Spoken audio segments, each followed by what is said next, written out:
నమో వాసుదేవాయ. ఈ సినిమా గురించి మాట్లాడుతున్నప్పుడు కూడా తెలియని ఒక ఉద్విగ్నమైన ఫీలింగ్ కలుగుతుంది నాకు. ఆయన అశ్విని, నేను భరణి, అంతా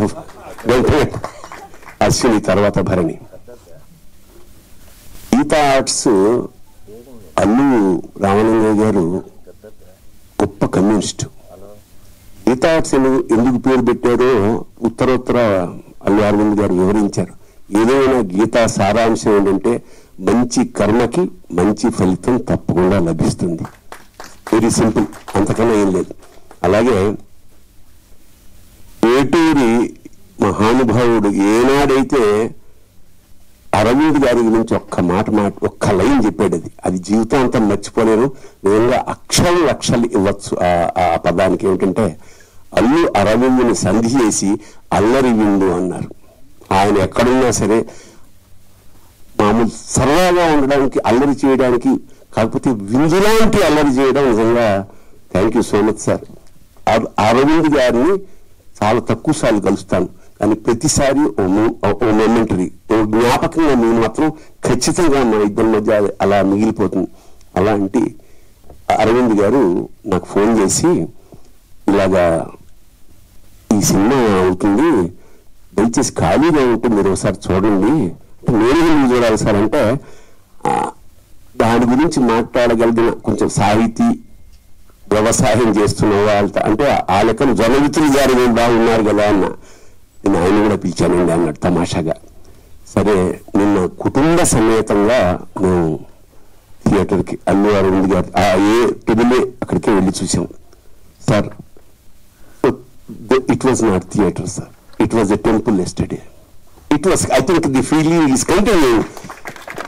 ఒక కూర్చున్న 5వ నిమిషానికి మేము లోపలికి వెళ్ళిపోయాం. ఏనాటి భక్త ప్రహ్లాద, ఎస్వి రంగారావు, నరసింహస్వామి, ఆ రోజారమణి, జీవనం నీవే కదా అన్న పాట అక్కడ మొదలైపోయింది. నాకు అలా వస్తూనే ఉంది ఒక్కొక్క సీను.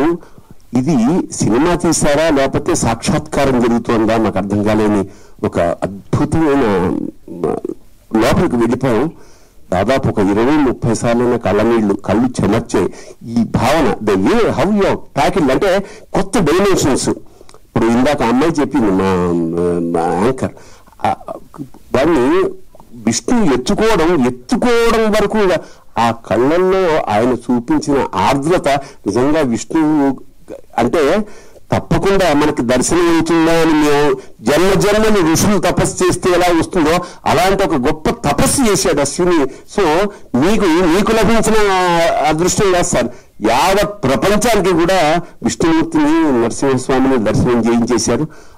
ఆ చివరి మూమెంట్ ఏదైతే ఉందో ఆ 20 నిమిషాలు, అంటే సభాముఖంగా మేము పిలవడానికి కూడా కారణం ఇది పూర్వజన్మల పుణ్యం. ఈ సినిమా చూడడం యోగం అన్నమాట.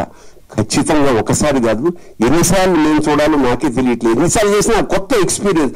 ప్రతి క్షణాన్ని ఈ మధ్యకాలంలో ఎంజాయ్ చేసిన పరిపూర్ణమైన సినిమా ఇది. ఆ గ్రాఫిక్స్, జనరల్గా ఏంటంటే గ్రాఫిక్స్ లో చాలా రకాల లోపాలు ఉంటాయి, కానీ ఇక్కడ ఏమంటే ఆ భావాలతోటి, వాళ్ళ కదలికలతోటి, ఆ డీటెయిల్స్ తోటి, ఆ కళ్ళల్లో ఉండే కరుణతోటి మొత్తం కబ్జా చేసేసారు మా మనస్సులు, హృదయాలు ద్రవించేసాయి.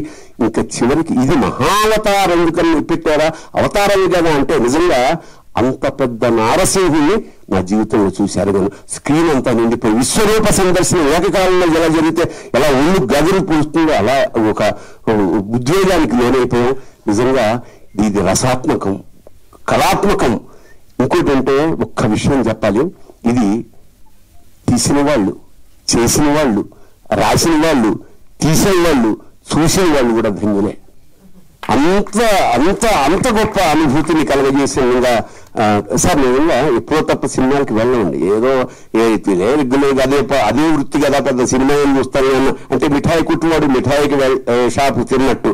బట్ నిన్న వెళ్ళకపోయి ఉంటే నా జీవితంలో చాలా కోల్పోయి ఉండేవాళ్ళమేమో అనిపిస్తుంది. తప్పకుండా మళ్ళా చూడాలా. అంతా అయిపోయి సార్, నేను సినిమా బయటకు వస్తున్నా, మా మనవడు కూడా వచ్చాడు, 3 ఏళ్ల వాడు. వాడిని జర్నలిస్టులు గారు అడిగారు లిఫ్ట్ లో, ఒరే నువ్వు భక్త ప్రహ్లాదుడివా నారసింహుడివా అంటే వాడు అన్నాడు. అంటే ఒక 3 ఏళ్ల వాడి మనస్సులోకి నరసింహస్వామి ఎలా ప్రవేశం చేశాడో ఆశ్చర్యం వేస్తుంది.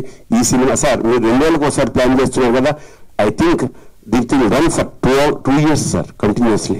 Yes, then only you have to take another project. అట్లాగా I think it's a big project the Lord has given you sir. I think this is the greatest opportunity of our life.